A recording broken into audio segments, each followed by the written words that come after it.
Muito olá pra você! Eu sou o Ronaldo Rock. Eu sou o Victor Von Anken. E este é um episódio de leiturinha do Metendo Livro!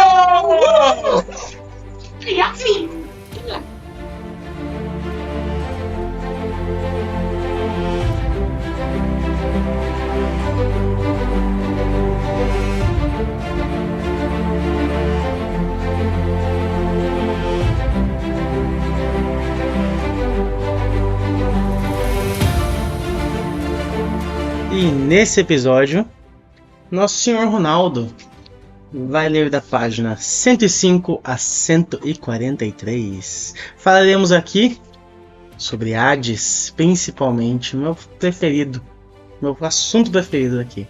Beleza? Então, vai safado!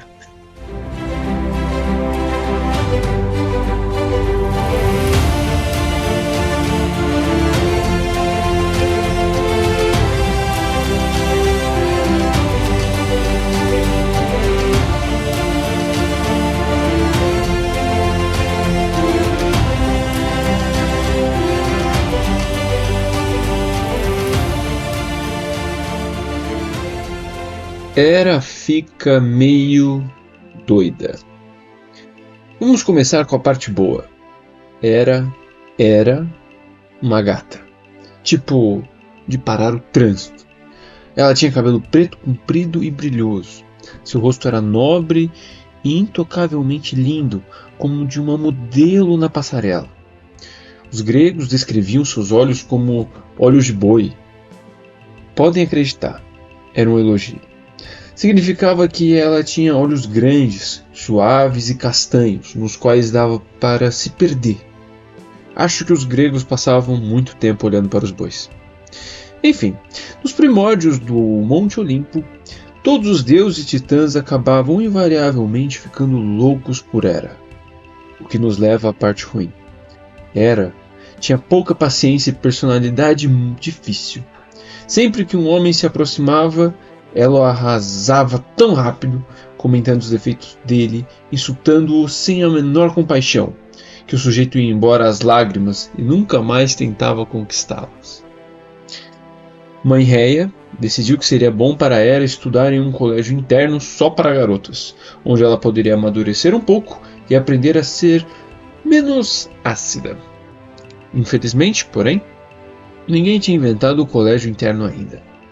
Como plano B, Réia mandou Hera ir morar com o tio Oceano e a tia Tétis, no fundo do mar mais distante.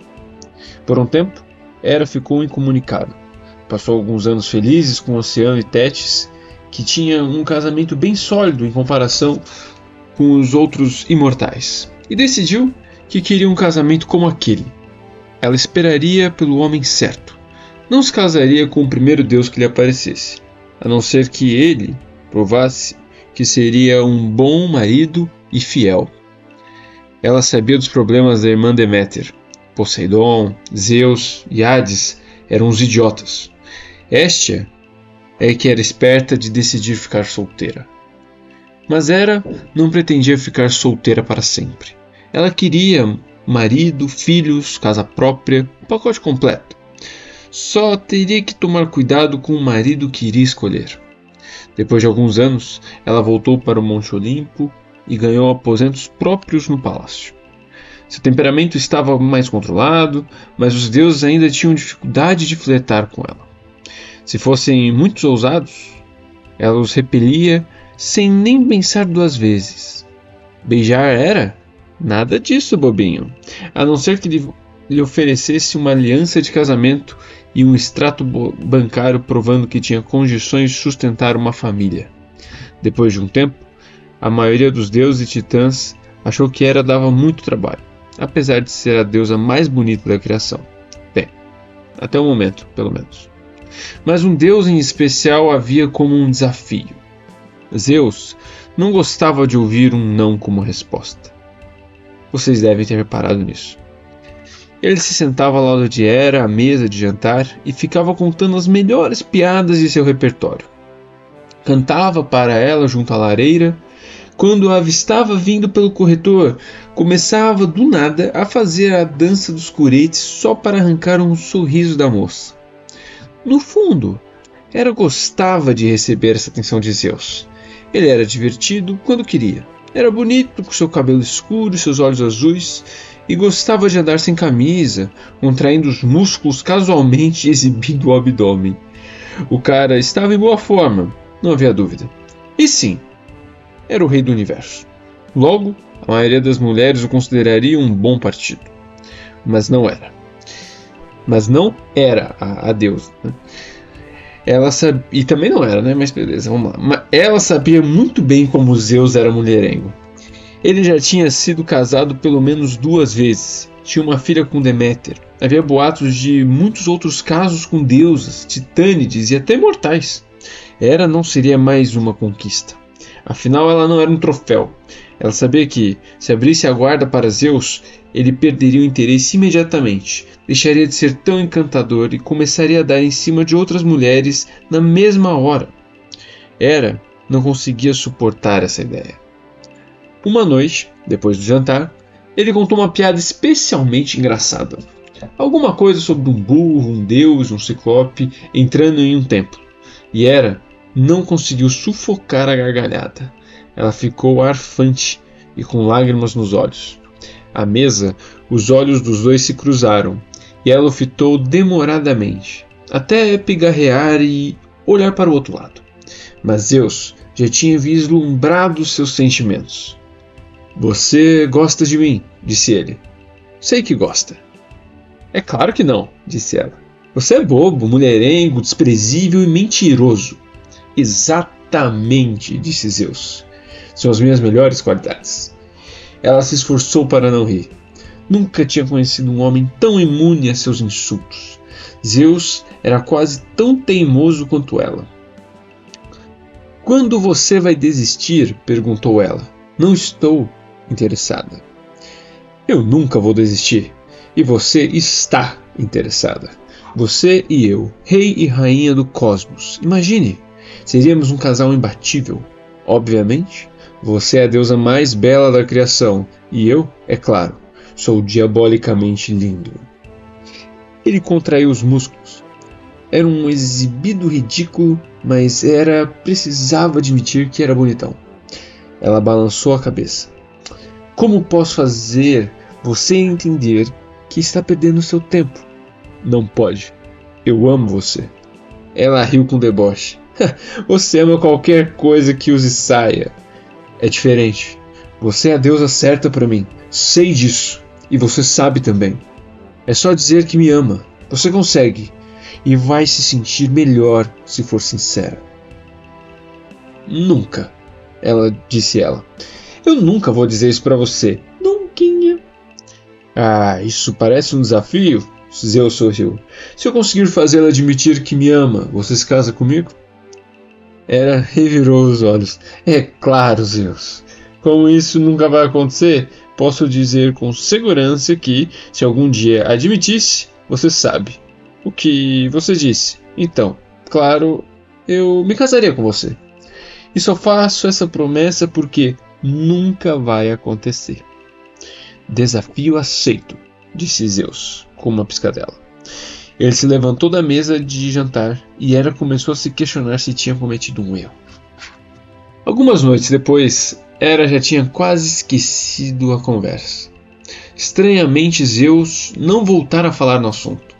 Na verdade, não prestava muita atenção nela depois daquela noite, o que deveria tê-lo enchido de alívio, mas que por algum motivo a estava frustrando. "Esqueça-o", disse Hera a si mesma. Ele finalmente entendeu que não vai rolar. Já deve estar se insinuando para alguma outra pobre deusa. Ela tentou se convencer de que aquilo era algo bom, de que não estava com ciúmes. Isso seria ridículo. À noite, uma tempestade violenta caiu sobre o Monte Olimpo. Hera deveria ter ficado desconfiada, já que Zeus era o deus dos céus e tudo mais, mas ela estava ocupada demais, fechando todas as janelas para não entrar chuva. Ela correu para o quarto e estava fechando a última janela quando um pequeno pássaro entrou e caiu, exausto no chão. "Caramba!" Hera deu um passo para trás, assustada. Como você entrou aqui, bichinho? O pássaro bateu as asas inutilmente no piso de mármore. Seu peito arfou. Seu corpo todo tremeu de frio. Hera se ajoelhou e viu que era um cuco. Vocês já viram um cuco de verdade? Não os de madeira que saem dos relógios? Eu não. Tive que pesquisar. É um sujeitinho muito estranho. Ele tem uma espécie de moicano de penas no alto da cabeça que não combina com suas asas estreitas em tons de marrom e branco, nem com sua cauda comprida. Basicamente, parece que caiu alguma coisa em sua cabeça. Bem, mas então Hera se abaixou para pegar o pássaro. Ela sentiu o coração da pequena ave batendo na palma de sua mão. Uma das asas estava virada em um ângulo estranho. Hera não entendia como um pássaro tão pequeno podia ter voado tão alto até o Monte Olimpo. Em geral, só águias alcançavam alturas tão grandes, pois o espaço aéreo ao redor do Olimpo estava restrito.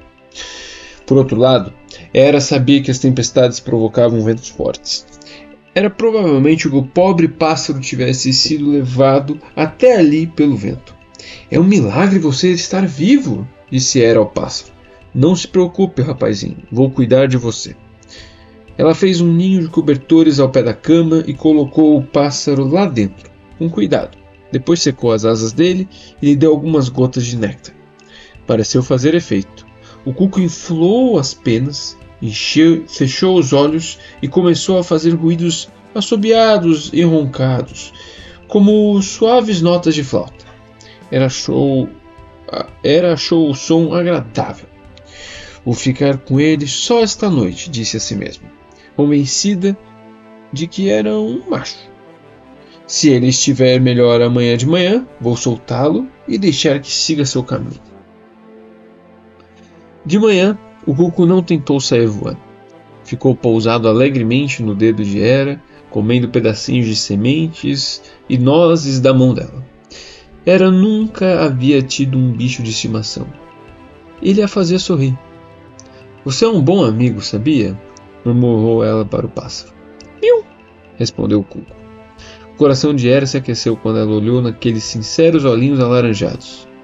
Será que eu devo ficar com você? Piu! O cuco esfregou o bico no dedo dela, demonstrando clara afeição. Hera riu, encantada. Tudo bem então, também amo você. Na mesma hora, o cuco pulou para o chão e começou a crescer. A princípio, Hera ficou com medo de ter lhe dado néctar demais. Será que o pássaro ia explodir? Seria perturbador ver uma coisa dessas, e faria uma tremenda sujeira.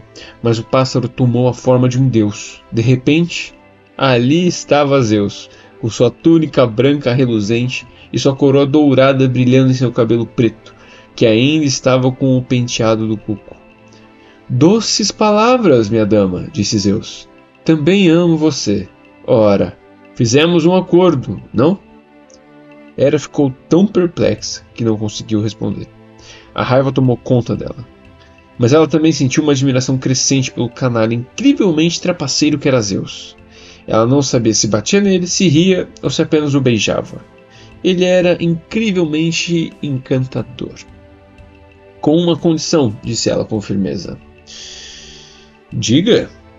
Se eu aceitar me casar com você, você será um marido bom e fiel. Chega de farra, chega de namoricos e de ir atrás de belas mortais. Não vou permitir que me torne um alvo de piadas. Zeus contou nos dedos. Isso me parece mais de uma condição. Mas não importa, eu aceito. Hera deveria tê-lo feito prometer pelo rio Estige, que é o juramento mais sério entre os deuses. Mas ela não fez isso e aceitou se casar com ele. Depois disso, o cuco se tornou um dos animais mais sagrados de Hera. Vocês normalmente verão imagens dela segurando um cajado com um cuco ou com uma flor de lótus no alto, que é sua planta sagrada. Caso estejam curiosos, o outro bicho sagrado dela é a vaca, por ser um animal tão maternal. Pessoalmente, se alguém me dissesse, uau gata, que bela novilha você é, eu não encararia como elogio. Mas pelo visto Hera não se incomodava. Cada um sabe o que faz o sininho em seu pescoço tocar. Zeus e Hera anunciaram as boas novas, e os deuses começaram a preparar o maior casamento da história dos casamentos. Temos que ser solidários a Hermes, o deus mensageiro que teve que entregar os convites do casamento. Todos os deuses, titãs, mortais, ninfas, sátiros e animais do mundo foram convidados para a festa. Espero que as lesmas tenham recebido o convite com antecedência. Devem ter levado uma eternidade para chegar lá. Quanto ao local da cerimônia, cada um conta uma história diferente. Vou ficar com a versão de que foi na ilha de Creta, porque faz sentido. Foi lá que Zeus ficou escondido no Monte Ida quando era bebê, então o lugar tinha um karma bom. Mas ainda estou tentando entender a lógica das coisas. Um coelho selvagem que mora na Itália é convidado para uma festa na ilha de Creta. O que esperam que ele faça? Que vá nadando? O pobrezinho ficaria com o smoking encharcado. Bom, o que importa é que todos os convidados compareceram, exceto uma ninfa muito burra chamada Quelone. Ela morava em Arcádia, na Grécia, em uma cabana perto do rio. A garota simplesmente jogou fora o convite. Ah, que casamento idiota. Prefiro ficar em casa. Quando Hermes descobriu que ela não compareceria, ficou furioso. Devia ser mais uma das funções dele, confirmar presença com os convidados.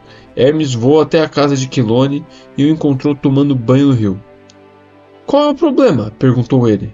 Você não está nem pronta. O casamento já vai começar.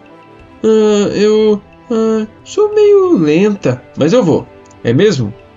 É essa a desculpa que você vai me dar? Tudo bem, admitiu ela. Eu só queria ficar em casa. Hermes assumiu então uma expressão sombria. Tudo bem. Ele foi até a cabana de Quelone e pegou a construção inteira. Tipo o super-homem. Quer ficar em casa, é?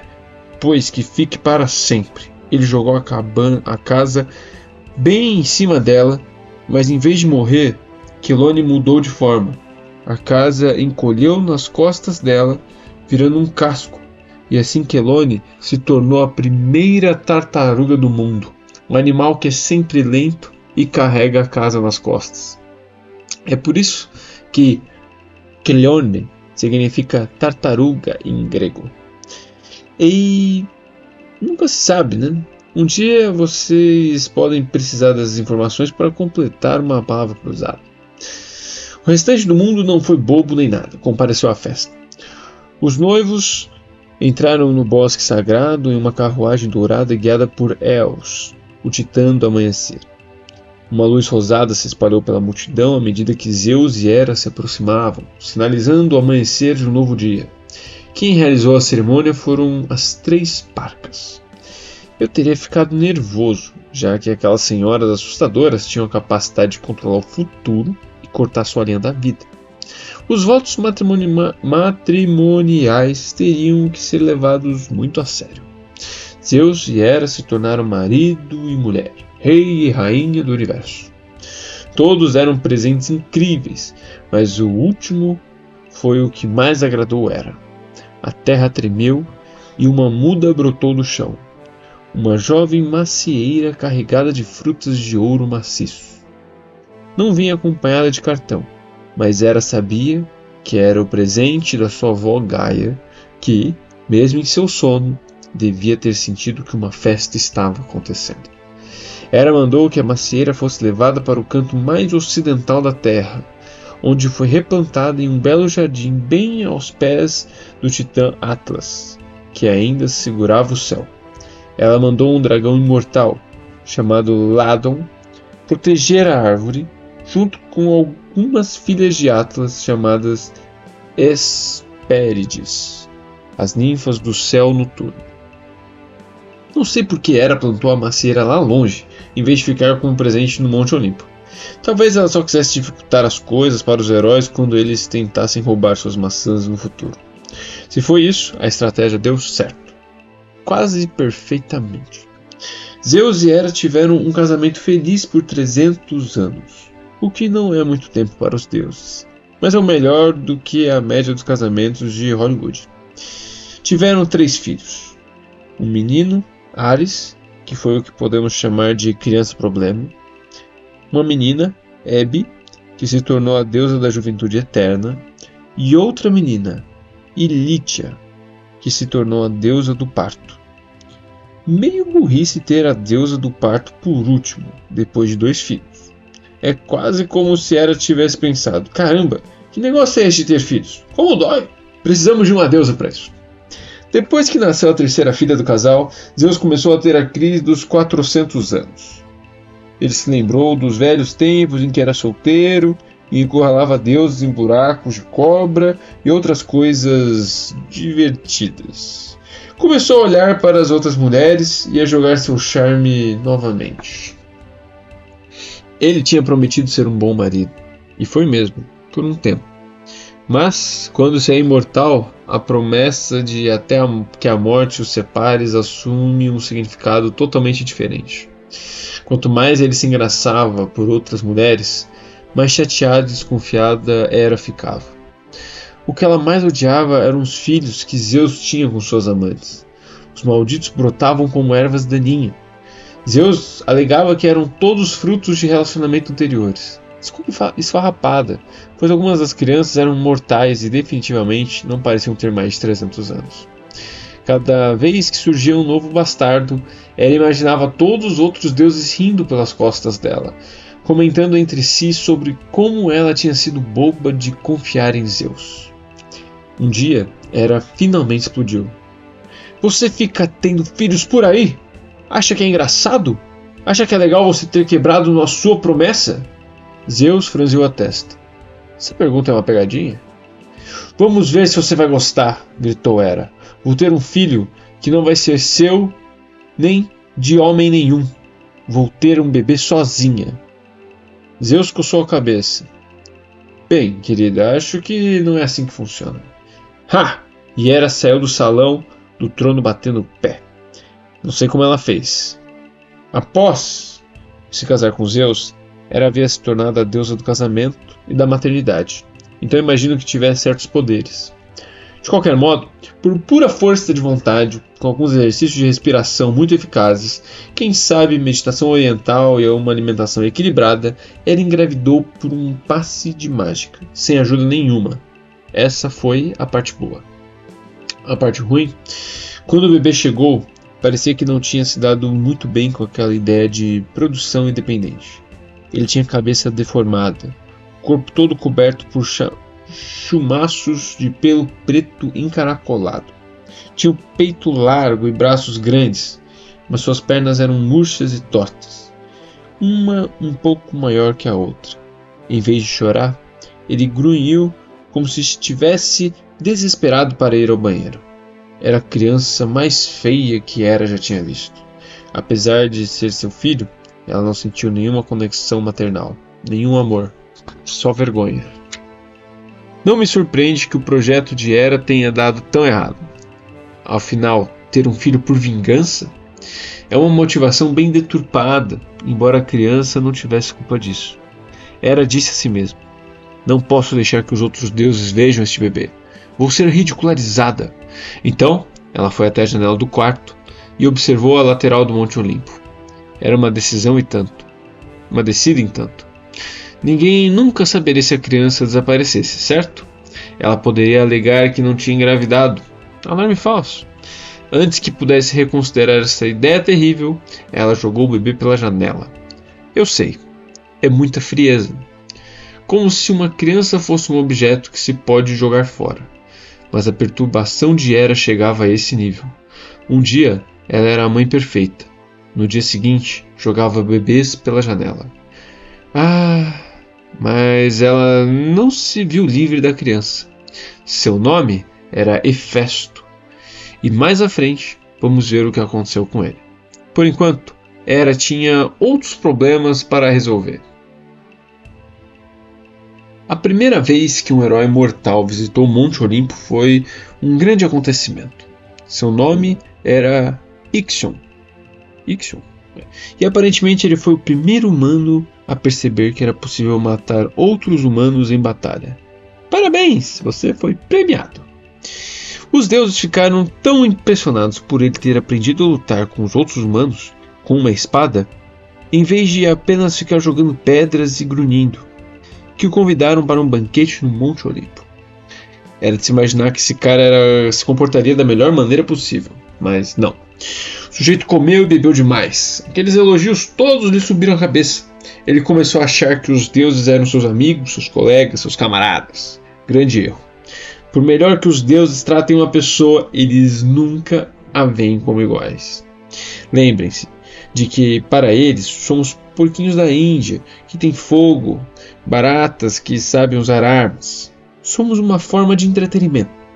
De vez em quando somos úteis, quando os deuses precisam matar coisas pequenas na terra, mas melhores amigos, nem pensar. Ixion passou a noite inteira de olho em Hera, que era a mulher mais bonita à mesa. Zeus estava ocupado demais comemorando para reparar muito menos se importar, até que Hera ficou incomodada demais e pediu licença. Ixion achou que era a deixa para segui-la. O cara tinha aprendido a matar gente, mas parecia que ainda tinha muito a aprender sobre deuses. Depois que ela saiu, Ixion esperou alguns minutos à mesa, depois anunciou aos deuses: acho que essa bebida toda não bateu bem. Onde fica o banheiro? Quer dizer, deuses usam banheiros? No final do corredor, disse Zeus. Primeira porta à direita. Estão separados entre mortais e deuses. Preste atenção para não entrar errado. Ixion seguiu na direção em que Hera tinha ido. Encontrou-a de pé em uma sacada, contemplando as nuvens. Oi, linda, disse ele. Hera levou um susto. Provavelmente o teria transformado em algum tipo de lesma, ou alguma outra coisa asquerosa, mas ficou perplexa demais por aquele mortal ter ousado falar com ela. Ixion interpretou o silêncio dela como timidez. Eu reparei nos seus olhares para mim. Também achei você incrível. Que tal um beijo? Ele passou o braço pelos ombros dela e tentou beijá-la. Hera ficou em um estado de tal de pânico que só conseguia empurrá-lo e sair correndo. Ela o despistou pelos corredores do palácio. Se trancou no quarto e esperou até seu coração voltar a bater no ritmo normal. Por que Hera não o incinerou? Ou pelo menos não o transformou em caracol? Ela ficou chocada demais. Além disso, estava um pouco confusa com a paquera. Fazia séculos que não praticava esse tipo de coisa. O casamento a fizera esquecer completamente a existência de outros homens. Hera podia ter 1000 defeitos, mas não era uma adúltera. Não tinha uma única célula infiel no corpo. Ela acreditava verdadeira e honestamente que o casamento era para sempre, por bem ou por mal. E era por isso que as pequenas aventuras de Zeus a deixavam tão furiosas. Depois que se acalmou, Hera começou a planejar sua vingança. Ela mesma podia punir Ixion, claro, mas por que não contar a Zeus? Que ele ficasse com ciúmes para variar. Se tivesse que defendê-la, talvez ele começasse a levar os votos de casamento mais a sério. Hera se recompôs e voltou para a mesa de jantar. Ixion estava ali sentado, conversando como se nada tivesse acontecido, o pilantra. Hera abriu um sorriso para ele, só para mostrar que não estava abalada. Em seguida aproximou-se do marido e sussurrou: Meu senhor, posso falar-lhe em particular? Zeus franziu a testa. Fiz alguma besteira? Não dessa vez, disse ela com doçura. Ela o levou pelo corredor e explicou o que acontecera. Zeus fechou a cara e coçou a barba, pensativo. Hera esperava que ele voltasse à sala de jantar, reduzisse Ixion a cinzas, mas ele não fez isso. Você me ouviu? Perguntou Hera. Por que não está zangado? Sim, ouvi. Zeus limpou a garganta. É que... Bem, ele é convidado na minha casa. Comeu da nossa comida. Não posso incinerá-lo sem um bom motivo. Sem um bom motivo? Gritou ela. Ele cantou a sua esposa. Sim. E isso é muito grave, mas mesmo assim preciso de provas inquestionáveis. Minha palavra não basta? Hera estava prestes a jogar Zeus da sacada e cuidar pessoalmente de Ixion, mas Zeus levantou a mão, indicando que ela deveria se acalmar. Eu tenho um plano, disse ele. Vamos ver se Ixion realmente pretendia desonrar você ou se apenas cometeu um erro idiota de bêbado. Quando tivermos provas, nenhum outro deus vai tentar me impedir de punir esse mortal, mesmo ele sendo meu convidado. Confie em mim, se ele for culpado, a punição será espetacular. Hera cerrou os punhos. Faça o que for necessário. Zeus se inclinou por cima da balastralda da sacada e chamou uma nuvem, que se condensou e rodou até virar um mini furacão branco, assumindo uma forma humanoide. Por fim, a nuvem virou uma réplica exata de Hera, só que pálida e fria. Retiro o que eu disse. Era uma réplica exata de Hera. A Hera falsa olhou para a Hera real. Oi, isso é bizarro, disse a Hera real. Espere aqui, disse Zeus à Hera real. E levou a Hera falsa para o jantar. Ixion recomeçou a paquera, mas agora com a Hera falsa. Para sua alegria, a Hera falsa correspondeu. Com um gesto, ela lhe indicou que a seguisse pelo corredor. Uma coisa levou a outra. Pela manhã, os deuses entravam sonolentos no salão para tomar o café da manhã, quando ficaram surpresos em ver Ixion tinha passado a noite lá. Quando perguntaram o motivo, ele respondeu que a rainha dos céus o convidara para dormir nos seus aposentos. E deu 3 piscadelas. Ela gamou em mim, gabou-se ele. Disse que eu era muito mais bonito que Zeus. Vai me tornar imortal só para poder ficar comigo para sempre. Ele continuou se vangloriando, ostentando suas qualidades e dizendo que Hera queria largar Zeus para se casar com ele. Foi então que o próprio Zeus surgiu no salão. Em silêncio, ele se aproximou de Ixion por trás. Depois de um tempo, Ixion enfim percebeu que todos os deuses da mesa tinham ficado em silêncio. Ele hesitou. Ele está bem atrás de mim, não está? Ah, estou, disse Zeus com alegria. E se você vai roubar a mulher de um cara, não deveria se gabar disso dentro da casa dele. Além do mais, era melhor ter certeza de que foi realmente a mulher desse cara que se deu às suas investidas, não uma boneca de nuvem. Ixion engoliu em seco. Acho que me ferrei. Só um pouquinho, concordou Zeus. Quando Zeus demonstrou sua intenção de punir o convidado, ninguém se opôs. Zeus pediu uma roda de carruagem extra e prendeu Ixion aos raios, esticando seus braços e pernas a ponto de quase fazê-lo se soltar do corpo. Em seguida, colocou fogo na roda e jogou-a para o alto como se fosse um príncipe. Ixion se tornou imortal mesmo, mas só para poder sofrer agonia eterna. Ele ainda está lá no alto, em órbita, girando, pegando fogo e gritando. Hera! Achei que você tivesse gostado de mim! Sabe o que é mais estranho nessa história? A Hera falsa engravidou. Como pode uma nuvem engravidar? Não faço ideia, mas ela deu à luz a um sujeito chamado Centauro, que aparentemente se apaixonou por um cavalo, mais uma vez, não faço ideia. Os filhos dele se tornaram a raça de centauros, que são metade humanos, metade cavalos. Como falei no começo, eu não seria capaz de inventar histórias tão malucas. Hera tinha a esperança de que Zeus passasse a ser um marido mais atencioso depois do incidente com Ixion, mas se decepcionou. Na verdade, Zeus parecia achar que depois de defender a honra de Hera, merecia se divertir.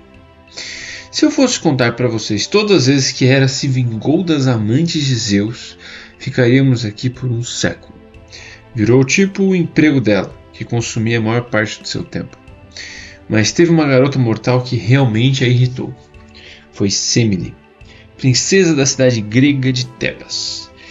Embora ninguém ousasse dizer em voz alta, todo mundo sabia que ela era a mortal mais bonita de sua geração. Tão bonita quanto uma deusa, talvez até mais do que a própria Hera. Zeus ia muito a Tebas para fazer compras, entre aspas. Hera ficou desconfiada, claro, mas Zeus era esperto. Hera nunca conseguia pegar os dois juntos. Um dia, ela estava flutuando sobre Tebas com uma nuvem dourada, quando por acaso viu o marido, disfarçado de mortal, mas ainda assim ela o reconheceu, saindo de uma casa na área mais nobre da cidade. Logo depois, Semele apareceu na porta e acenou para ele. Ela ficou ali por apenas um segundo, mas foi o suficiente para deixar claro. Semele estava imensa de grávida. Hera rosnou e xingou baixinho, mas não podia simplesmente matar a garota. Apesar de Zeus ser um cretino desprezível, era um cretino desprezível muito poderoso. Se ele descobrisse que Hera tinha matado uma de suas amantes, seria capaz de lhe infligir todo tipo de dor e sofrimento. Ela teria que usar de sua sagacidade. Ainda assim, como uma nuvem dourada, Hera desceu até Tebas, onde assumiu a forma de uma idosa. Então bateu na porta de Semele. Sua ideia era se passar por uma mendiga ou talvez por uma mercadora viajante. Quando abriu a porta, Semele levou um susto. Berui, é você? Hera não fazia ideia de quem era Berui, mas decidiu entrar no papel. Ah, sim, minha querida, sou eu, Berui, sua minha antiga babá. Exatamente. Ah, e você envelheceu tanto. Obrigada, murmurou Hera. Mas eu a reconheceria em qualquer lugar. Por favor, entre. Semele lhe mostrou a casa. Hera ficou revoltada de ver que era tão boa quanto seus aposentos no Monte Olimpo, se não melhor. Hera perguntou inocentemente como Semele tinha conseguido uma mansão tão incrível que parecia sofisticada até para uma princesa. Ah, é meu namorado, explicou Semele, sorrindo com orgulho. Ele é tão incrível, me dá tudo o que eu quero. Veja só este colar que ele acabou de me trazer. Ela mostrou a Hera um pingente de jade, ouro e rubi, que era muito mais bonito do que qualquer outro presente que Zeus já tinha dado a Hera. Que lindo! Hera resistiu à vontade de dar um soco nos dentes perfeitos da princesa. Mas quem é esse sujeito? É daqui? Não posso dizer. Mas eu sou sua antiga babá. Berui, corrigiu Semele. Isso, foi o que eu quis dizer. É claro que você pode me contar. Semele estava explodindo de empolgação. Estava morrendo de vontade de contar para alguém, então não foi tão difícil convencê-la. Bem, é Zeus, confessou ela. O Senhor do Céu, o Rei da Criação. Hera ficou olhando para ela, fingindo não acreditar. Em seguida suspirou em solidariedade. Ah, pobre menina, coitadinha. Semele ficou sem entender. Não era essa a reação que ela esperava. Mas eu estou namorando o rei do universo. Hera deu uma risada debochada. É o que ele diz, né? Quantos caras já não usaram essa cantada antes? Todos, sem exceção. Como você sabe que ele é realmente um deus? Não só um cretino rico fingindo ser um deus. Semele ficou vermelha. Mas ele disse que era Zeus. E ele tem um jeito tão divino. Ele fez alguma coisa que provasse isso? Bem, não. Hera fingiu refletir sobre o problema. Ele é o pai do seu filho. É melhor ter certeza. Você disse que ele faria qualquer coisa por você, não foi? Sim, ele prometeu. Faça-o jurar, aconselhou Hera. Depois peça a ele que apareça para você do mesmo jeito que ele aparece para a esposa, Hera, em sua verdadeira forma divina. É o único jeito de ter certeza. Semele considerou a sugestão. Parece perigoso. Não sei se ele a ama de verdade. Você é tão boa quanto Hera? É claro que sou. E tão bonita quanto? Mais ainda, Zeus me disse. Hera contraiu o maxilar com tanta força que quebrou um dente imortal. Então pronto. Se Hera consegue encarar Zeus na forma de Deus, é claro que você também consegue. Espero que ele realmente seja Zeus, minha querida. De verdade. Mas você precisa ter certeza. O futuro do seu filho está em jogo. Quando ele volta? Já deve estar voltando, na verdade. Como a hora passa. Foi ótimo colocar o assunto em dia, mas preciso ir. Tenho coisas a fazer, coisas de velhinha. Hera foi embora. Uma hora depois, Zeus voltou à casa de Semele. Oi, meu bem, disse ele ao entrar. Ele reparou na mesma hora que havia alguma coisa errada. Semele não correu para abraçá-lo e beijá-lo como sempre fazia. estava de cara amarrada no sofá, com os braços cruzados por cima da barriga de grávida. O que foi? Perguntou Zeus. Semele fez um beicinho. Você disse que faria tudo por mim. E faço mesmo. Quer mais um colar? Não, disse ela. Tenho um pedido diferente. Só uma coisa vai me fazer feliz. Zeus riu. Talvez Semele quisesse um vestido dessa vez. Ou um par daqueles acessórios novos que os humanos tinham acabado de inventar. Como que se chamava mesmo? Sapato? Qualquer coisa que você quiser, disse Zeus. Promete. Ele abriu os braços de forma magnânima. Juro pelo rio Estige. Peça qualquer coisa e ela será sua. Ótimo. Ela se permitiu um sorrisinho. Quero que você apareça para mim em sua verdadeira forma divina, da mesma forma que aparece para Hera. Zeus ficou sem fala. Péssima ideia, benzinho. Peça outra coisa. Não. Semele se levantou com dificuldade por causa da gravidez. Você disse qualquer coisa. Quero uma prova de que você é realmente um deus. Sou tão boa quanto Hera. Quero vê-lo como ela o vê. Mas a forma verdadeira de um deus não é para mortais olharem, muito menos mortais grávidas. Menos ainda mortais grávidas que gostariam de viver mais do que uns poucos segundos. Eu consigo, disse ela. Sei que consigo. Zeus não tinha tanta certeza disso. Ele nunca tinha tentado aparecer para um mortal em sua pura forma divina, mas imaginava que, para o mortal, seria como olhar para o sol sem óculos escuros, ou olhar para o rosto de um ator logo pela manhã, sem maquiagem, ou seja, perigoso. No entanto, Zeus tinha jurado pelo rio Estige, e agora não podia voltar atrás. Além do mais, Semele era uma garota durona. Era filha do famoso herói Cadmo. Se ela achava que era capaz de ver um deus em sua verdadeira forma, talvez pudesse mesmo. Tudo bem. Pronta? Pronta! O disfarce mortal de Zeus sumiu. Ele apareceu em toda sua glória, ali bem no meio da sala de Semele, como um pilar rodopiante de fogo e raios, uma supernova. A mobília pegou fogo. A porta explodiu das dobradiças. A janela estourou. Foi demais para Semele. A jovem evaporou. O que restou dela foi apenas uma vaga marca de queimado no formato de seu corpo, na parede da sala. No entanto, o bebê que crescia em sua barriga sobreviveu, provavelmente por ser parcialmente Deus. O pobrezinho de repente estava flutuando no ar, no lugar onde antes estava o agradável abrigo de sua mãe. Zeus assumiu a forma física bem a tempo de segurá-lo. É claro que Zeus ficou em choque pela morte de Semele, mas percebeu que o mais importante no momento era o bebê, que ainda nem estava completamente crescido. Ainda precisava de alguns meses para se desenvolver até estar pronto para nascer. Zeus teve que pensar rápido. Com seu raio, fez uma incisão na própria coxa direita. Deve ter doído a beça, mas Zeus enfiou o bebê na coxa como se o estivesse colocando no bolso de uma calça cargo. Em seguida, costurou a pele. Rapazes, não tentem isso em casa. Não vai dar certo. Mas acho que com os deuses é diferente. Sabe-se lá como a criança sobreviveu lá dentro e continuou a crescer até estar pronta para nascer.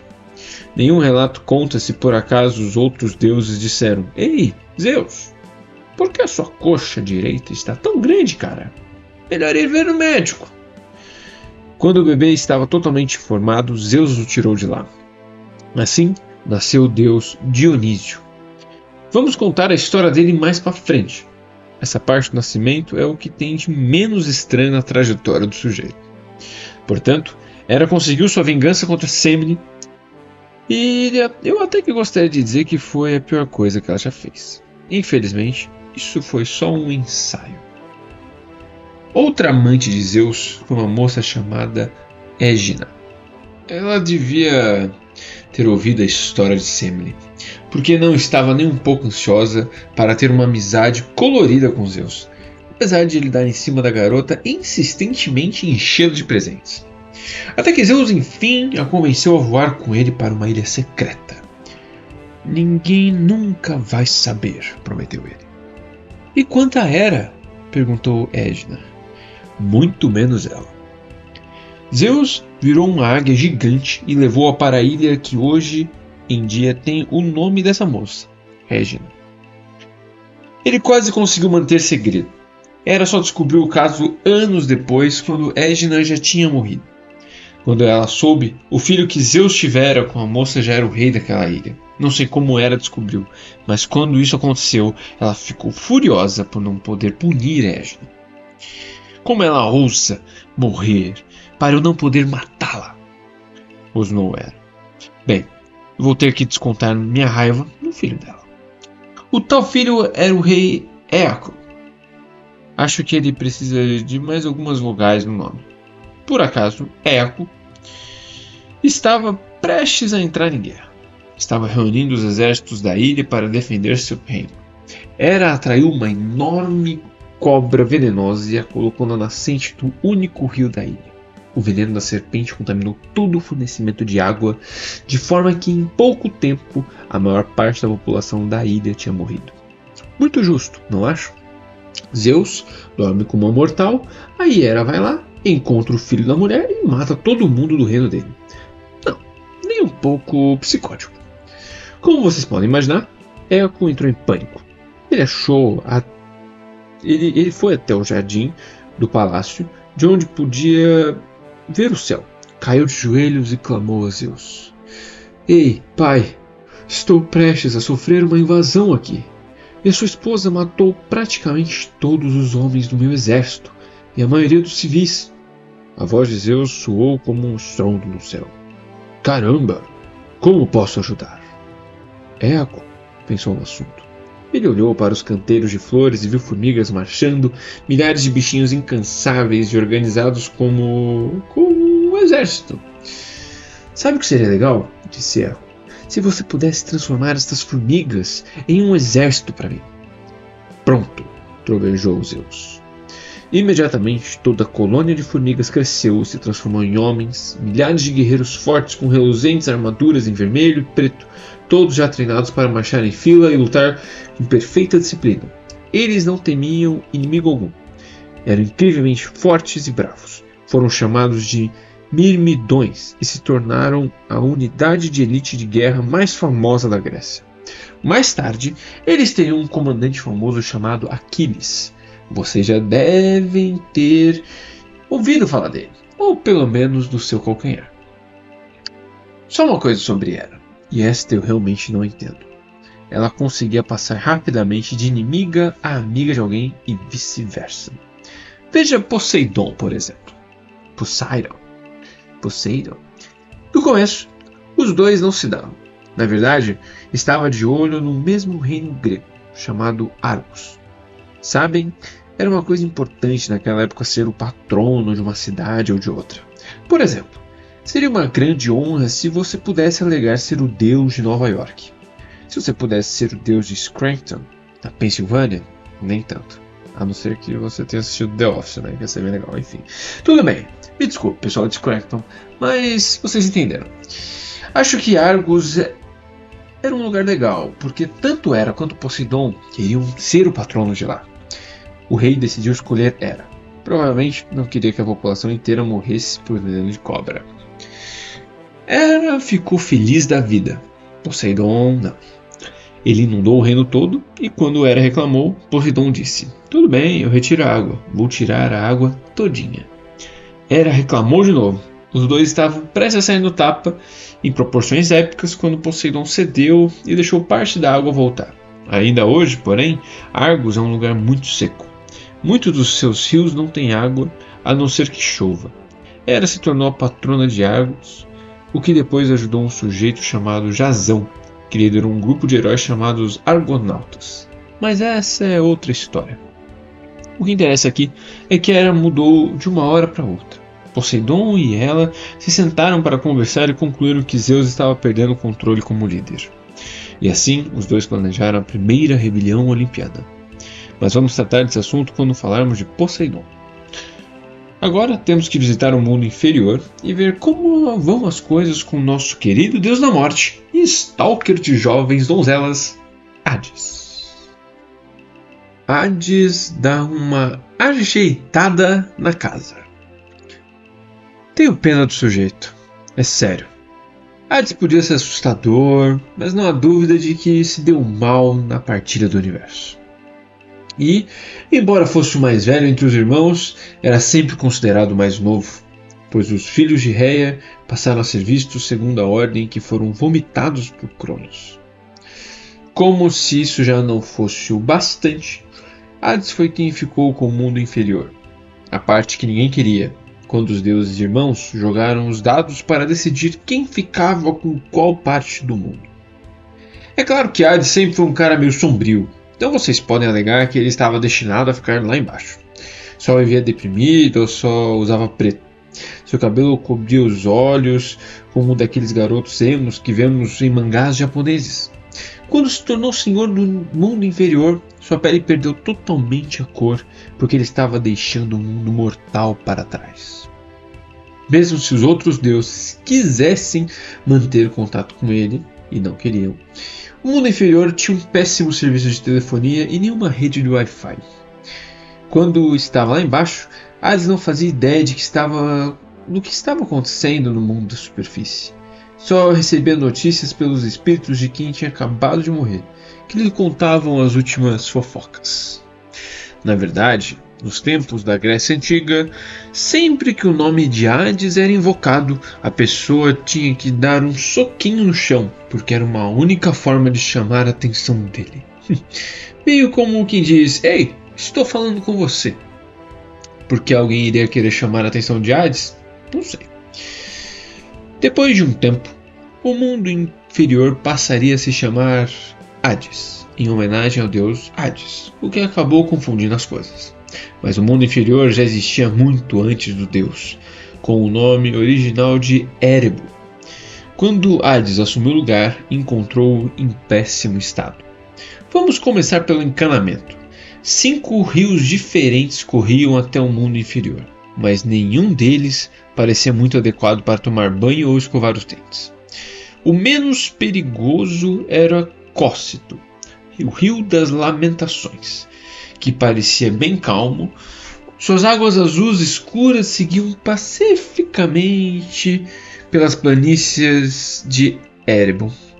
Ao longo de suas margens haviam vários pontos que pareciam agradáveis para se fazer um piquenique, mas chegando perto dava para ouvir os gritos das almas torturadas vibrando na correnteza. É que o Cócito era alimentado pelas lágrimas dos condenados. Só de se aproximar de suas águas vocês já entrariam em depressão, e se tocassem na água, bem, podem acreditar, vocês não iriam querer fazer isso. Nem 300 vídeos de cachorros fofinhos conseguiriam alegrar seu espírito depois. O segundo rio era o Flegetonte, o rio de fogo, que rugia pelas cavernas do mundo inferior com uma torrente de gasolina queimando, abrindo canais pela pedra negra vulcânica, deixando tudo vermelho sangue e enchendo o ar de fumaça e fedor, até finalmente despencar numa cachoeira de fogo no abismo profundo do Tártaro, que era como o porão do porão. Então, vejam que droga. Quando Hades abria a água quente do chuveiro, levava o Flegetonte na cara. Não me admira que o sujeito estivesse sempre de mau humor. O estranho era que Flegetonte não era letal, nem para os humanos. Claro, queimava como pimentas malaguetas radioativas, salteadas em ácido, e faria você querer morrer. Mas esse rio tinha sido feito para manter as vítimas vivas, para que pudessem sofrer para sempre. Que delícia! Muitas almas condenadas tiveram que passar a eternidade nadando no Flegetonte, ou com água quente até o pescoço. Segundo algumas lendas, o Flegetonte podia por fim queimar os pecados e libertar quem estivesse lá dentro, desde que você lamentasse muito, mas muito mesmo, as besteiras que havia feito. Se quisesse comprovar essa teoria, vão em frente, pulem. Eu prefiro não experimentar. O terceiro rio, o Aqueronte, era o rio da dor. Se vocês adivinharam que era doloroso, ganharam um bombom. O Aqueronte começava no mundo mortal, perto de um templo dos mortos em Épiro. Talvez por isso os fantasmas fossem atraídos por ele e enchessem o rio com sua dor e sofrimento. O Aqueronte serpenteava até cair no subterrâneo e despencar no Erebo. onde se alargava e virava uma área escura e fumegante de pântano que provocava dor em qualquer pessoa que tivesse a infelicidade de tocar nas águas ou mesmo ouvir a correnteza. Depois de um trecho, o Aqueronte se bifurcava em 2 rios menores, o Cócito e o Estige, que fluíam em direções opostas até caírem no Tártaro.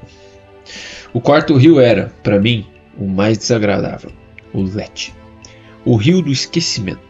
Já tive algumas experiências ruins com amnésia. Uma longa história. Bem, o Lete parecia inofensivo. Na maioria dos lugares que cruzava, era um tranquilo curso de água branca leitosa que corria em um leito raso de pedras, gorgolejando tão suavemente que fazia você sentir os olhos pesados. Vocês provavelmente pensariam que não tinha um problema em entrar na água. Meu conselho? Não façam isso. Uma única gota do Lete e pode dar adeus à sua memória recente. Você não se lembraria de nada do que acontecera na semana anterior. E se você bebesse um copo inteiro da água do rio ou mergulhasse para um banho, sua mente seria completamente apagada. Não conseguiria lembrar o próprio nome, nem onde nasceram, nem mesmo o que os New York Yankees são obviamente melhores que o Boston Red Sox. Eu sei, apavorante, não é? Mas, para algum dos espíritos dos mortos, o Lete era na verdade uma bênção. Multidões de fantasmas sempre se reuniam à margem do rio para beber da água e esquecer suas vidas até o momento, porque não temos como sentir saudade do que não lembramos. Ocasionalmente, os espíritos tinham até permissão para reencarnar, renascer no mundo mortal para viver outra vida. Quem optasse por isso tinha que primeiro beber a água do rio Lete, para não se lembrar da vida anterior. Afinal, pense bem, quem iria querer passar de novo pela chatice dos 12 anos de escola sabendo que já tinha feito tudo aquilo? Papoulas cresciam às margens do Lete, e é por isso que o sumo da papoula tem como efeito a sonolência e o alívio da dor. Chamamos isso de ópio, crianças. E não usem drogas porque drogas fazem mal. Pronto. Eu tinha que colocar isso aqui. Em determinado ponto, o Lete fazia uma curva em torno da entrada de uma caverna escura onde morava Hypnos, o deus do sono. Como era lá dentro? Ninguém nunca descreveu o interior dessa caverna. Provavelmente porque todos que fizeram a burrice de entrar ali caíram no sono e nunca mais viram a luz do dia. O quinto rio do mundo inferior era o Estige, o rio do ódio. Era com certeza o rio mais famoso. Mas o nome por si só já afastava qualquer intenção de turismo. Ei, crianças! Este feriado vamos conhecer o Rio do Ódio! Oba! O rio Estige corria pelas áreas mais profundas e escuras do mundo inferior.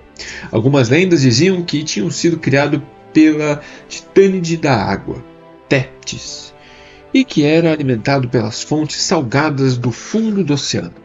O Estige circundava o Érebo como o fosso de um castelo. Então não tinha outro jeito. Para chegar ao mundo inferior, era necessário atravessá-lo. Algumas histórias dizem que o Aqueronte era o rio a atravessar. Mas, como o Estige era um afluente do Aqueronte, acho que as duas versões estão corretas. A correnteza era escura e pesada, sempre coberta de uma névoa mal cheirosa, e a água era corrosiva quando em contato com a carne humana. Misture ácido sulfúrico com esgoto e um toque de óleo líquido e você tem um Estige. Vocês devem estar se perguntando, por que alguém iria querer ir para o mundo inferior? Não sei. Mas o sistema funcionava desde que os humanos foram criados. Sempre que morriam, suas almas flutuavam meio que instintivamente para o Érebo, como lemingues pulando de um precipício ou turistas indo a Times Square. Por mais que lhe dissessem que era uma ideia meio idiota, eles continuavam indo. O problema era que não havia uma forma segura de se atravessar o Estige. Algumas almas conseguiam nadar, outras tentavam, mas acabavam dissolvidas na água. Muitas apenas vagavam pelo lado mortal do rio, chorando e apontando para o outro lado, como se dizendo, quero ir para lá. Finalmente, um daemon empreendedor chamado Caronte decidiu entrar em ação. O que é um daemon? não é um demônio do mal com tridentes, rabo e pele vermelha. Daemons são espíritos imortais, uma espécie de deus menores. Alguns pareciam monstros, outros mortais. Alguns eram bons, outros eram maus. E alguns apenas viviam por aí. Esse sujeito, Caronte, era filho de Nyx, a deusa da noite. Caronte era capaz de assumir diferentes formas, mas na maior parte do tempo aparecia como um idoso feio com roupas esfarrapadas, barba encebada e chapéu cônico. Se eu tivesse a capacidade de mudar de forma, andaria por aí parecendo o Brad Pitt. Mas acho que Caronte não estava preocupado em impressionar os fantasmas. Bem, um dia Caronte percebeu que todas aquelas almas mortais estavam clamando para chegar ao Erebo. Então construiu ele mesmo um barco e começou a levá-las para o outro lado. Não de graça, claro. Ele aceitava ouro, prata e a maioria dos cartões de crédito. Como o mundo inferior não tinha regulamento próprio para a prestação de serviço, Caronte cobrava o que bem entendesse. Se gostasse de você, talvez lhe permitisse atravessar em troca de apenas algumas moedas. Se não gostasse, pediria uma fortuna. Se você tivesse sido enterrado sem dinheiro, azar seu. Teria que passar a eternidade andando pela margem mortal do Estige. Alguns dos mortos até voltavam para o mundo mortal para assombrar os vivos. E mesmo que você conseguisse atravessar o Estige, encontraria o Erebo em um caos total. Teoricamente, os fantasmas se dividiam em grupos diferentes, de acordo com o comportamento que haviam tido em vida. Se tivessem sido muito cruéis e cretinos, iam para o campus da punição, para apreciar torturas especiais pela eternidade. Se tivessem sido bons, iam para o Campos Elíseos, que era como uma mistura de Las Vegas com a Disneylândia e o paraíso, tudo em um só lugar. Se os espíritos não tivessem sido nem muito bons, nem muito maus, ou seja, se tivessem apenas existido, o que era o caso da maioria das pessoas, eram obrigados a vagar para sempre no campus dos Asfódelos, que não era um lugar horrível, só absurdamente sem graça. Em tese, os espíritos eram separados assim, mas infelizmente ninguém tomava conta do mundo inferior antes de Hades assumir. Era meio que como um dia na escola em que todos os professores ficavam doentes e só tem substitutos que não sabem as regras e naturalmente os alunos se aproveitam da situação. Almas condenadas aos campos da punição fugiam para os Asfódelos sem que ninguém as impedisse. Os espíritos de Asfódelos invadiam as festas dos Campos Elíseos. E alguns espíritos muito burros, porém nobres e destinados ao Campos Elíseos, pegavam o caminho errado, acabavam na punição e não conseguiam sair, ou eram bons demais para reclamar. Para piorar as coisas, mesmo os espíritos que iam para onde tinham que ir, nem sempre mereciam estar lá. Porque antes de Hades assumir, você era julgado quando ainda estava vivo. Como esse sistema funcionava? Olha, não faço ideia. Aparentemente, uma comissão de 3 juízes vivos entrevistava o mortal logo antes de morrer e decidia se ele merecia o campus da punição, o Elíseos ou os Asfódelos. Não me perguntem como os juízes sabiam quem estava prestes a morrer. Talvez fosse um palpite, talvez os deuses contassem a eles, talvez os juízes simplesmente gritassem para as pessoas aleatórias: "Ei, você, vem aqui, é sua vez de bater as botas." De todo modo, os juízes ouviam o testemunho das pessoas e decidiam seu destino eterno. Adivinha o que acontecia? As pessoas mentiam, subornavam os juízes, apareciam em suas melhores roupas, sorriam, elogiavam e agiam com muita educação para os juízes acharem que elas eram boas. E levavam testemunhas que diziam: "Ah, sim, esse cara teve uma vida incrível, quase nunca torturou ninguém", e coisas do tipo. Muitas pessoas não conseguiram dar um jeitinho de ir parar nos Campos Elíseos. E muitas pessoas boas que não puxaram o saco dos juízes acabaram nos campos da punição. Deu para ter uma noção, não? O mundo inferior era uma confusão.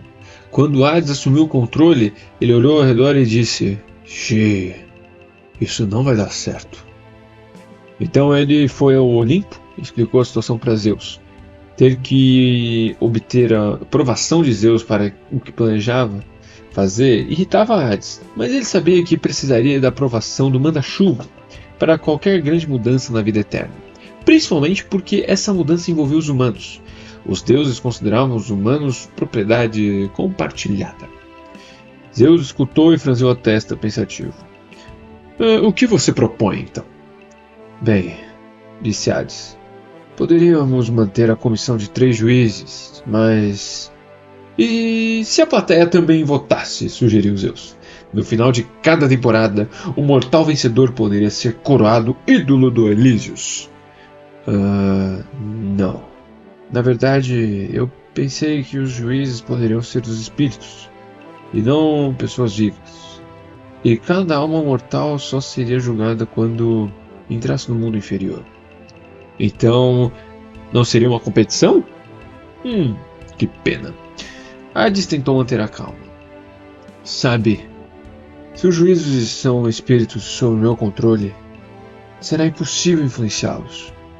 As almas que eles aparecerem perante a corte estarão despidas de tudo, exceto de sua essência. Elas não poderão tirar proveito da boa aparência nem de boas roupas. Não poderão subornar os juízes nem chamar alguém que testemunhe favoravelmente sobre seu caráter. Todos os feitos bons e ruins serão expostos, porque os juízes conseguirão ver através deles. Literalmente. Vai ser impossível mentir. Gostei, disse Zeus. Quem você vai escolher como juízes? Provavelmente 3 mortais que foram reis no mundo aqui de cima, disse Hades. Reis estão acostumados a julgar. Ótimo. Desde que os reis sejam todos meus filhos. Combinado? Hades trincou os dentes. Ele não gostava de seu irmão se envolvendo em tudo, mas, como quase todos os reis gregos eram filhos de Zeus, ainda haveria muitos dentre os quais escolher. Combinado. Zeus assentiu. Como você vai garantir que a decisão do julgamento seja cumprida e que as almas sigam para onde devem ir? Hades abriu um sorriso frio. Não se preocupe. Já cuidei disso. Quando voltou ao Érebo, Hades escolheu 3 antigos reis, todos semideuses filhos de Zeus, como mortos juízes: Minos, Éaco e Radamanto. Depois, ele chamou as 3 fúrias, aqueles espíritos da vingança que tinham sido formados pelo sangue de Urano muito tempo atrás. Hades as contratou como fiscais. Uma boa ideia, porque ninguém em sã consciência iria querer irritar uma avó demoníaca ou um mau hálito e chicote na mão. Assim, como a maioria dos daemons, as fúrias podiam assumir formas diferentes, mas geralmente apareciam como idosas feias de cabelo comprido e desgrenhado, em roupas pretas esfarrapadas e com enormes asas de morcego. Os ferozes chicotes que elas empunhavam causavam uma dor excruciante, tanto nos vivos quanto nos mortos, e elas eram capazes de voar sem serem vistas, de forma que ninguém sabia quando partiriam para cima. Hades as usava para manter os mortos na linha. Às vezes ele deixava as fúrias enlouquecerem e inventarem novas torturas para os piores das almas condenadas. Às vezes as mandava irem atrás de pessoas vivas que tivessem cometido crimes terríveis, como matar alguém da própria família, profanar um templo ou cantar músicas românticas no karaokê. Depois disso, o que Hades fez como melhoria no mundo inferior foi facilitar as coisas para que os espíritos dos mortos encontrassem o caminho do Érebo. Ele convenceu Hermes, o deus mensageiro, a ficar de olho no lado mortal do Estige, para quando surgisse alguma alma perdida, se Hermes visse algum fantasma com cara de desorientado, enviava-o na direção certa e oferecia um mapa em 4 cores bastante útil, com as boas-vindas da Câmara de Comércio do Mundo Inferior. Quando as almas dos mortos chegavam ao rio Estige, o Daemon Caronte as levava para o outro lado pela quantia padrão de uma moeda de prata. Hades o convenceu, leia-se ameaçou, a cobrar de todo mundo o mesmo preço. Hades também providenciou para que os mortais lá em cima fossem avisados de que era melhor levarem os ritos fúnebres a sério. senão seriam barrados no mundo inferior. Quando alguém morria, a família tinha que fazer oferendas aos deuses, além de arranjar um lugar decente para que o corpo fosse enterrado e colocar uma moeda debaixo da língua do cadáver, para que a alma pudesse pagar Caronte. Sem a moeda, o fantasma acabaria assombrando o mundo mortal para sempre, o que era uma atividade sem sentido e enfadonha. Como Hades transmitiu esse aviso aos mortais? Ele tinha um exército de horripilantes criaturas de asas negras chamada Oneiros, ou Daemons dos Sonhos, Oneiros, ou Daemons dos Sonhos, que visitavam os mortais adormecidos, espalhando visões ou pesadelos. Vocês já tiveram daqueles sonhos que fazem a gente acordar assustado, com a sensação de que estava caindo? São os Oneiros, que pregando uma peça em vocês. Eles provavelmente pegaram vocês e largaram, só de crueldade. Na próxima vez que isso acontecer, batam no chão e gritem: Hades, mande seus demos idiotas pararem! Outra melhoria que Hades fez: aumentou a segurança nos portões do Erebo. Ele foi até a Sociedade Tartarense de Proteção aos Animais e adotou o maior cachorro que encontrou, o que tinha a cara mais brava e que se pode imaginar. Era um monstro chamado Cérbero, que parecia uma espécie de mamute peludo raivoso misturado com pitbull e rottweiler. Cérbero tinha 3 cabeças, ou seja, se você fosse um mortal tentando entrar escondido no reino de Hades, ou um morto tentando sair, tinha 3 vezes mais chance de ser visto e devorado. Além de dentes e unhas afiadas como lâminas, Cérbero supostamente tinha uma juba feita de cobras e uma serpente como cauda.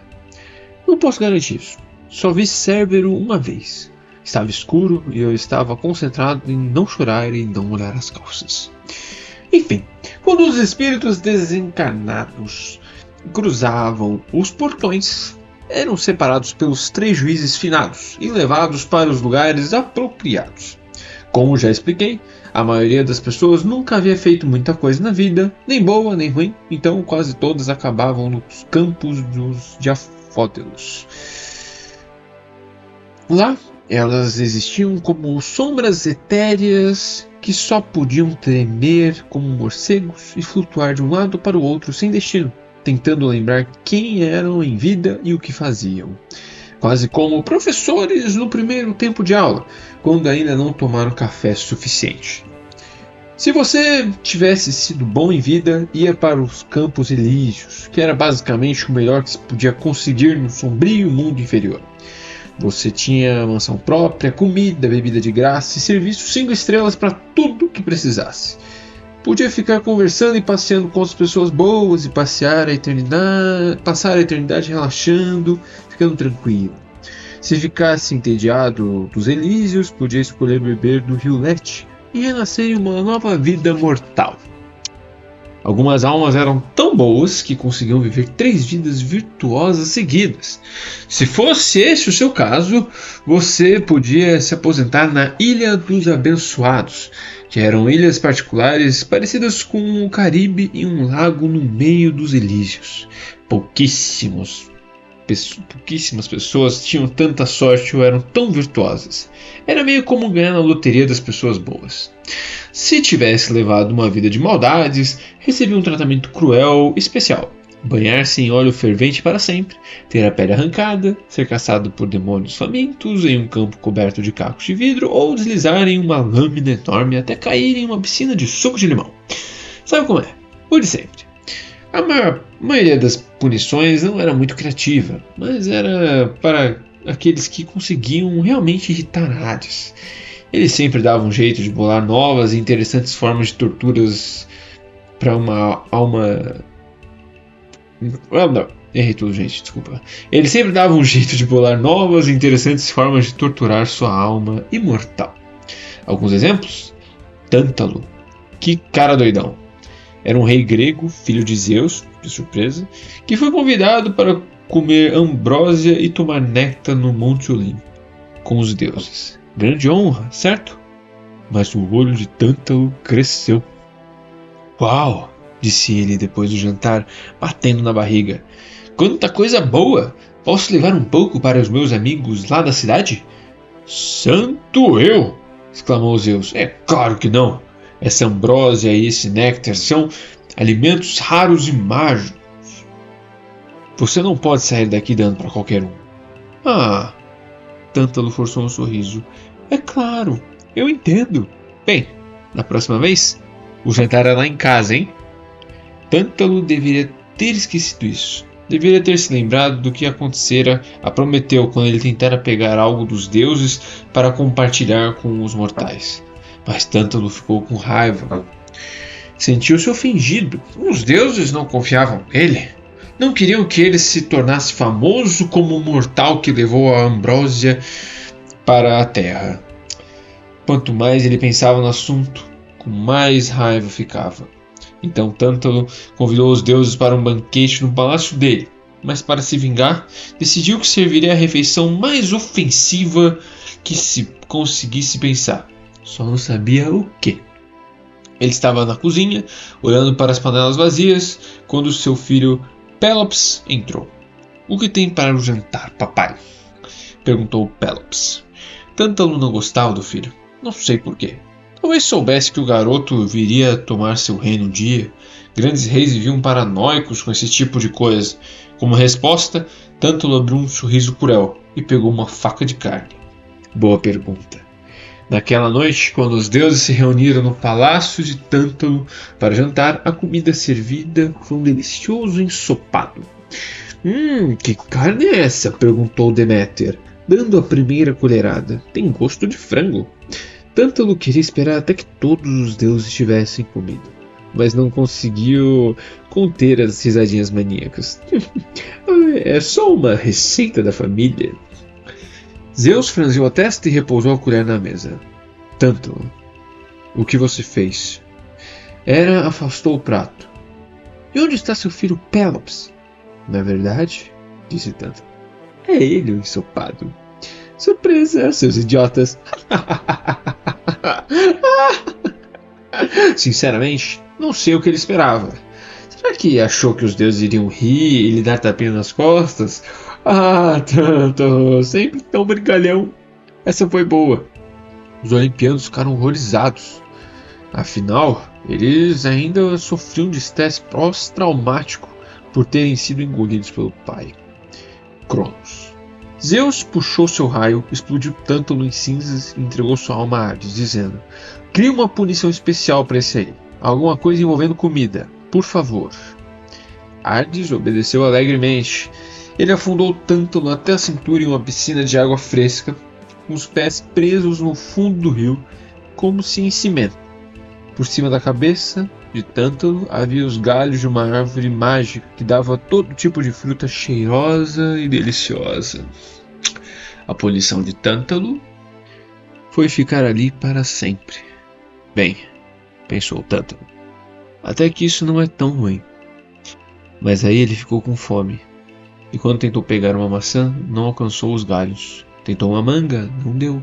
Tentou pular, mas seus pés estavam presos. Tentou fingir que estava dormindo para poder fazer um ataque surpresa aos pêssegos. Mais uma vez, não conseguiu. A cada tentativa, Tântalo tinha certeza de que conseguiria pegar uma fruta, mas nunca conseguia.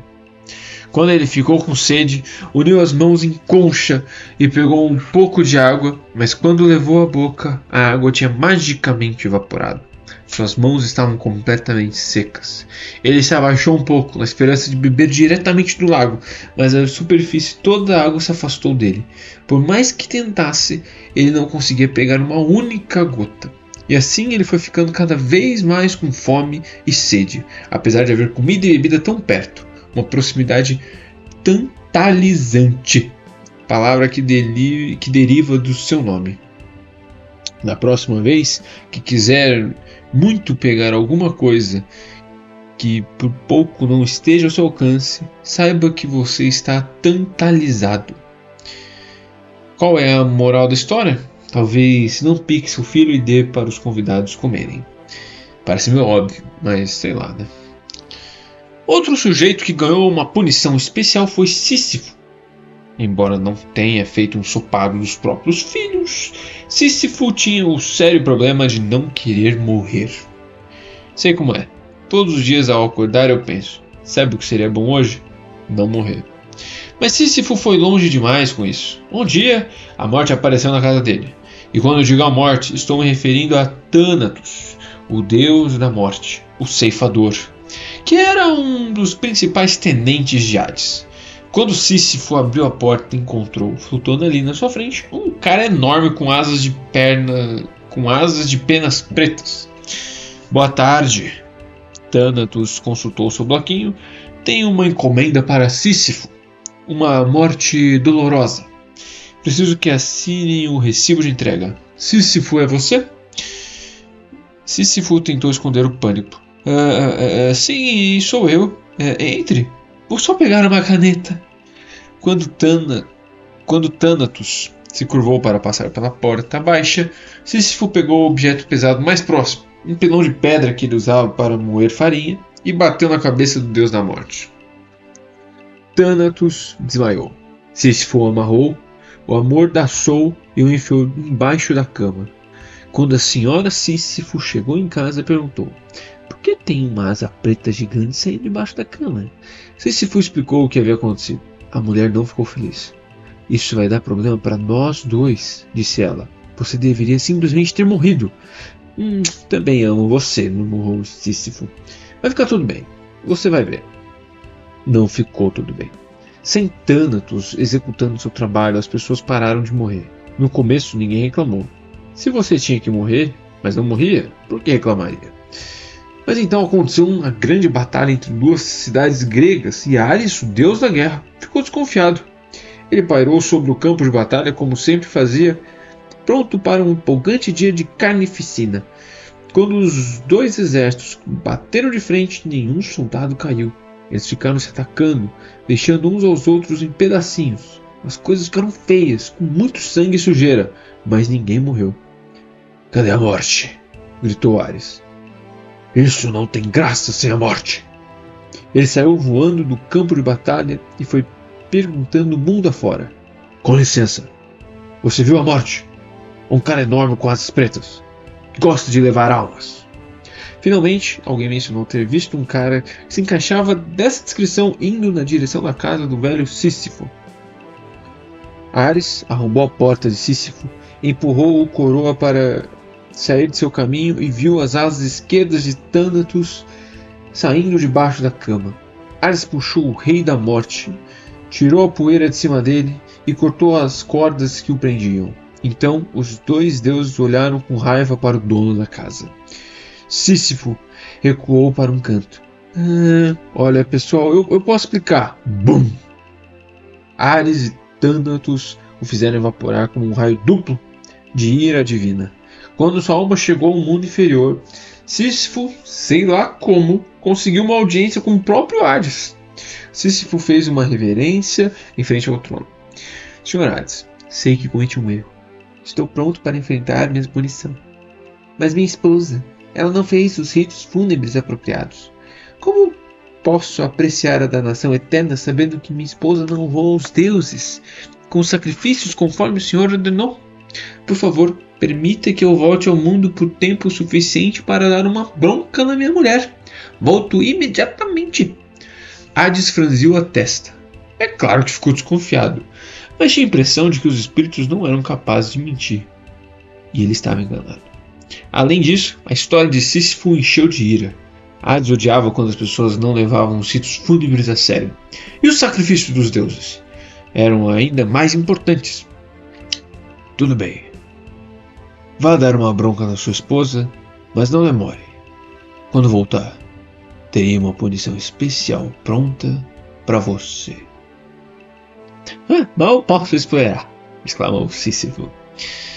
Assim, seu espírito voltou ao mundo e encontrou seus restos mortais. Sabe-se lá como ele conseguiu transformá-los em um corpo normal.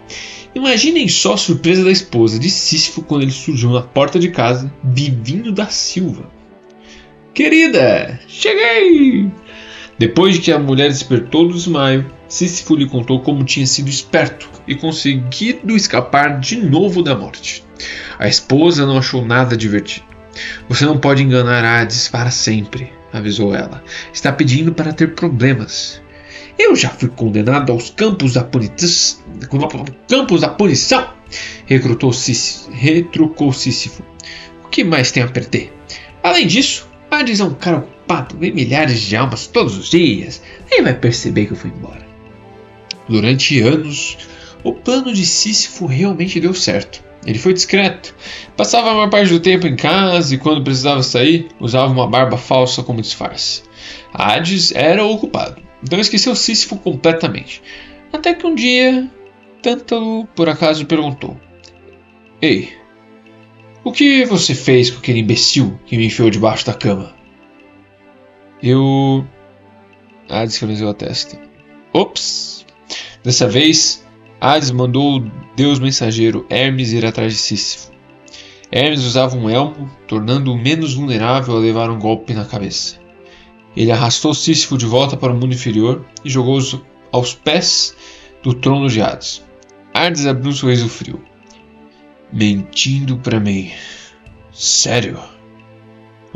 Eu tenho algo muito especial para você.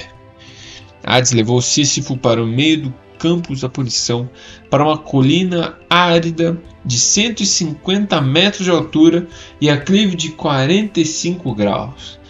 Perfeita para andar de skate. No pé da colina havia uma pedra enorme e redonda do tamanho de um carro. Pronto, disse Hades. É só empurrar essa pedra até o alto da colina. Depois pode ir embora. Sua punição vai acabar. Sísifo suspirou de alívio. Ele estava esperando algo bem pior. Claro, a pedra parecia pesada. Empurrar a colina acima era horrível. Mas, pelo menos, não seria impossível. Obrigado, Sr. Hades, disse Sísifo. O senhor é piedoso. Aham. Os olhos de Hades brilharam. Piedoso. O deus desapareceu em uma nuvem escura, e Sísifo se pôs ao trabalho. Infelizmente, ele logo descobriu que a tarefa era impossível. Para empurrar a pedra era necessário usar toda a sua força, e quando estava quase no alto da colina, Sísifo perdia o controle. Por mais que tentasse, a pedra rolava a colina abaixo. Ou o atropelava e depois rolava a colina abaixo. Se Sísifo parasse para descansar, uma das fúrias aparecia e chicoteava até vê-lo novamente em ação. Sísifo estava condenado a rolar a pedra colina acima por toda a eternidade, sem nunca chegar ao alto. Mas um final feliz. Ares, o deus da guerra, voltou a ver gente morrer. A senhora Sísifo teve paz e tranquilidade. E Thanatos, o deus da morte, decidiu não tocar mais a campainha nem exigir a assinatura de ninguém. Dali em diante, passou a chegar sorrateiramente, invisível, e levar a alma das vítimas sem avisar. Ou seja, se vocês estavam planejando amarrar os deuses da morte e enfiá-los debaixo da cama para poderem viver para sempre, pode esquecer. E foi assim que Hades organizou o mundo inferior. Ele construiu seu palácio escuro à beira dos campos de Asfódelos e depois de se casar com Perséfone, acabou sossegando e foi o mais feliz que um deus do mundo inferior poderia ser. Hades começou a criar gado negro para poder ter carne fresca e leite, e escolheu um daemon chamado Menoites para cuidar das vacas. Também plantou um pomar de romãzeiras mágicas em homenagem à esposa. Os deuses olimpianos raramente o visitavam, exceto Hermes, que tinha que entregar mensagens e almas. Mas se você, por acaso, estivesse no salão do trono de Hades em um dia qualquer, talvez encontrasse Thanatos por lá, ou as Fúrias, ou os 3 juízes mortos. Os melhores artistas e músicos mortos dos campos elíseos, volta e meia eram chamados ao palácio para entreter o rei. Perséfone e Hades eram um casal feliz? Difícil dizer. As antigas histórias não deixam claro nem se eles tiveram filhos. Supostamente, Perséfone teve uma menina chamada Melinoi, o que era o daemon encarregado de fantasmas e pesadelos. Mas não é certo que Hades fosse o pai. Algumas histórias dizem que o pai era na verdade Zeus, disfarçado de Hades, o que nos leva a um novo nível de repugnância. Alguns poemas mencionam Macária, filha de Hades e Perséfone. Era a deusa das mortes abençoadas e tranquilas, o contrário das mortes dolorosas, terríveis e apavorantes. Mas não há história sobre elas. De qualquer modo, Hades não foi fiel a Perséfone. Afinal, ele era um deus. O que vocês esperavam? Uma vez, Hades foi visitar o titã Oceano no fundo do mar. O que ele foi fazer lá? Não faço ideia. Talvez tenha ido verificar as nascentes salgadas que alimentavam o rio Estige. Hades estava andando por lá quando por acaso encontrou uma bela ninfa chamada Leuce, filha de Oceano. Ela era alta, pálida, linda e pelo visto causou uma impressão e tanto. Ao fim da visita, Hades a sequestrou e a levou para o mundo inferior. Era só um caso, uma loucura momentânea, mas é possível imaginar como Perséfone reagiu quando descobriu que o marido tinha levado para casa de souvenir uma garota. Ou ela, ou eu, disse Perséfone com irritação. E não a mande de volta para o oceano simplesmente. Ela roubou meu marido. Precisa morrer. Tudo bem, disse Hades. Quer dizer, sim? É claro, querida. Onde eu estava com a cabeça? Hades saiu correndo para o campus de Asfódelos, onde Leuce o esperava. E aí? Perguntou Leuce. Você me sequestrou, me trouxe para cá. O que planeja fazer comigo? Na verdade, isso não vai dar certo, disse Hades. Minha mulher não aprovou a ideia. Que surpresa, murmurou Leuce. Tudo bem, leve-me para casa. Não posso, disse Hades. Perséfone quer você morta. Leuce ficou ainda mais pálida. Isso não está certo. Você me raptou. Está tudo bem, tranquilizou a Hades. Eu tenho uma ideia. Em vez de matar você, vou transformá-la em alguma coisa. Tipo uma planta. Aí você vive eternamente e eu vou poder me lembrar de você para sempre. É uma péssima ideia.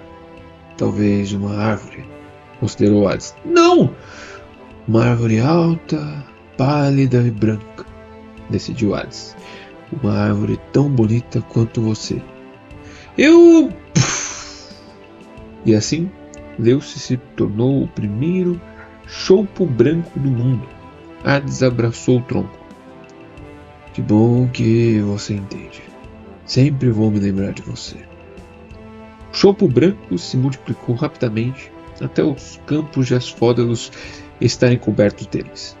Era um pouco de beleza naquelas tristes paisagens. O chopo branco se tornou uma das árvores sagradas de Hades e costumava crescer em profusão nas margens dos rios do mundo inferior. Talvez, por se lembrar de que viera do mar, Deus estivesse tentando traçar seu caminho de volta até lá. Boa sorte aí na empreitada, Leuce. Depois do romance fracassado com a garota Chopo, Hades ficou deprimido. Um dia, decidiu fazer uma longa caminhada pela margem do rio Cócito, o Rio das Lamentações, que é uma escolha estranha de lugar pelo qual se andar quando você está tentando se sentir mais alegre. Hades acabou vendo uma linda jovem de vestido verde claro sentada perto da água. Seu aroma o alcançou, levado pela brisa subterrânea, um perfume doce e suave, diferente de todos os cheiros que ele já sentira. Hades foi até lá e olhou para ela, impressionado. Ele geralmente assustava as pessoas, por ser tão dark, furtivo e tal. Então, quando a garota finalmente notou que ele estava ali, encolheu-se alarmada. O que você quer? Perguntou ela. Hades mal conseguia pensar direito. Os olhos da jovem eram verdes claros, como seu vestido. Eu sou Hades. Você tem um cheiro bom. Quem é você? A garota torceu o nariz. Sou Minta, claro. Filha do rio Cócito. Hades franziu a testa. Os rios do mundo inferior têm náiades? Eu não sabia disso. Bem, talvez não seja motivo de orgulho para a gente, murmurou Minta. Não é fácil ser o espírito da natureza de um rio das lamentações, sabe? Eu preferia estar no mundo da superfície, onde poderia aproveitar a luz do sol e a brisa fresca. Eu levo você, disse Hades, sem pensar direito. Só me dar um beijo que eu levo para o mundo superior. Minta fez uma cara desconfiada. Por que você faria isso? Porque eu amo você, disse Hades tolamente. Sabe como é? Ele não conhecia muitas mulheres bonitas. Além do mais, era a primavera. Perséfone tinha ido visitar a mãe no mundo mortal e Hades estava se sentindo solitário. Minta se levantou. Ela não sabia o que pensar daquele deus sombrio, mas uma viagem ao mundo superior parecia uma boa ideia. Então ela disse, tudo bem. E o beijou.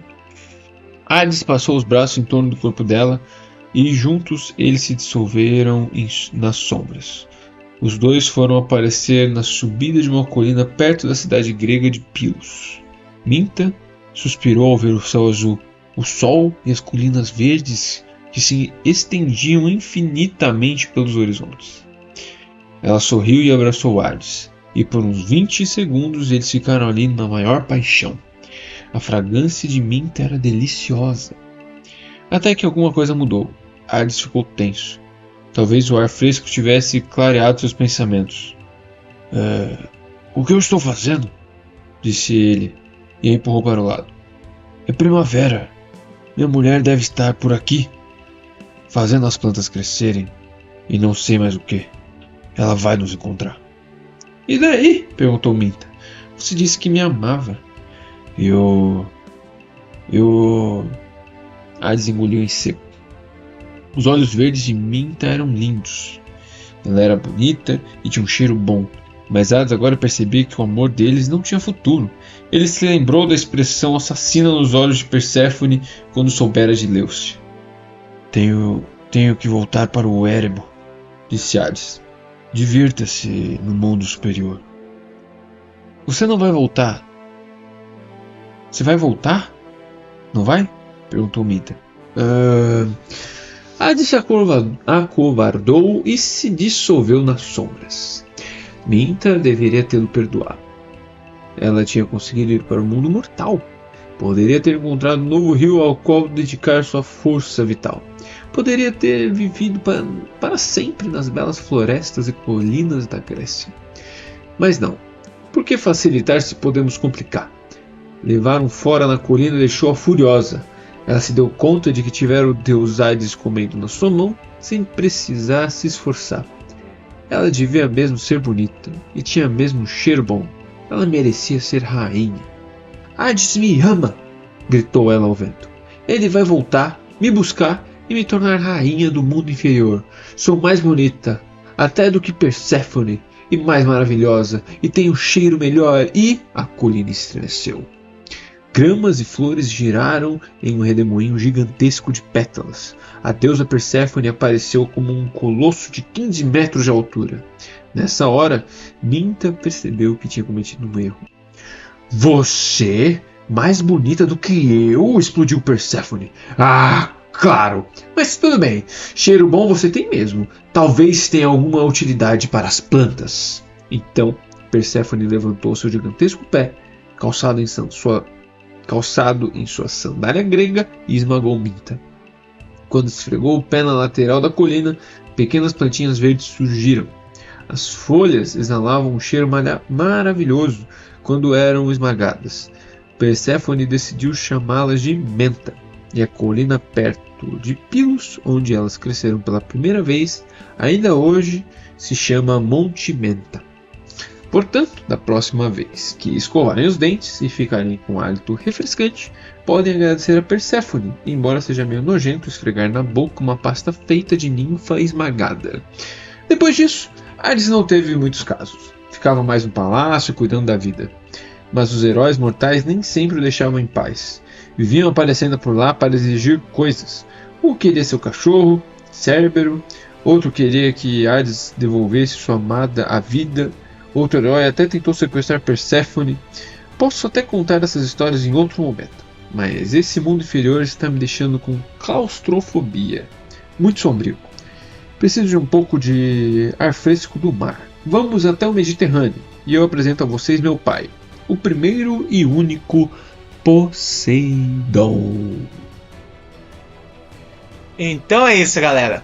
Ficamos com a leitura por aqui.